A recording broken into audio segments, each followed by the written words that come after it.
तो 75 दिन तक चले सबसे बड़े चुनाव खत्म हो चुके हैं और आज पता चल जाएगा कि 2024 में दिल्ली का इक्तिदार पर कौन काबिज होगा।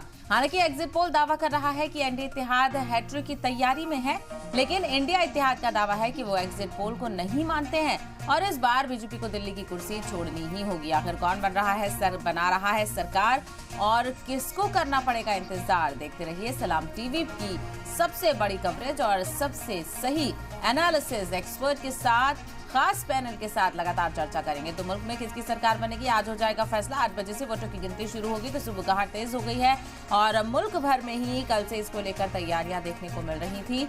और आपको बताते चले, लोकसभा चुनाव 2024 के लिए आज वोटों की गिनती शुरू होने वाली है। 8 बजे से वोटों की गिनती शुरू होगी। अलग अलग वोटिंग सेंटर्स पर स्ट्रांग रूम्स में तैयारियां कर ली गई हैं और काउंटिंग सेंटर्स पर सभी की निगाहें बनी हुई हैं। तमाम तरह सियासी पार्टियों के जो कारकुन हैं वो भी रात भर डटे रहे और स्ट्रांग रूम की सिक्योरिटी फोर्सेस के साथ साथ निगरानी करते रहे। तो 75 दिन तक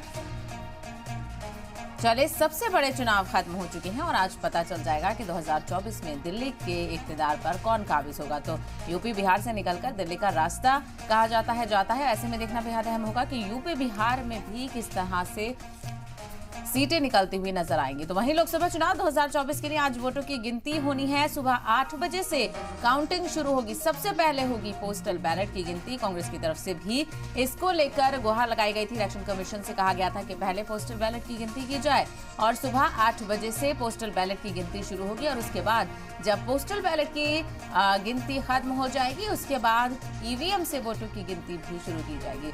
तो 542 सीटों पर वोटों की गिनती होनी है और इन्हीं सीटों पर तमाम तर उम्मीदवारों की किस्मत का फैसला होगा और उसी के बाद तस्वीर साफ होगी कि क्या एनडीए सत्ता पर काबिज होगी या फिर इंडिया अलायंस को इस बार मौका मिलता है। तो अलग अलग सियासी बयानबाजियों का दौर देखने को मिला। 7 मरहलों के तहत जमहूरियत के जश्न के पूरे दौर को पूरा किया गया। 1 जून को आखिरी मरहले की वोटिंग हुई थी, 7वां मरहला था और उसके बाद से जैसे ही एग्जिट पोल आया उसके बाद सियासी हलचल लगातार तेज हो गई। तो बयानबाजियों का दौर देखने को मिला।